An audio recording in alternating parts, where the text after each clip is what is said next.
Every day for Haiti. Haiti is at a crossroads.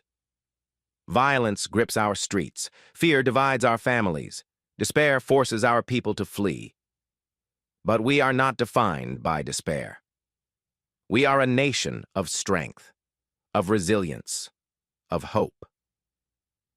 In 1804, we became the first Black republic, the first nation of African descent to win independence. We didn't wait for anyone to save us. We united. We rose. Today, we face new challenges: violence, instability, division. But the answer lies within us.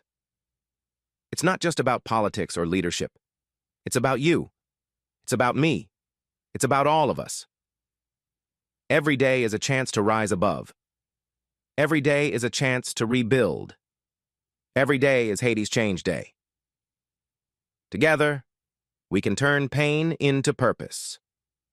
Together, we can rise. This is Shama Speaks by Shama Loredan. Thanks for listening, and follow me for more reflections, hope, and inspiration.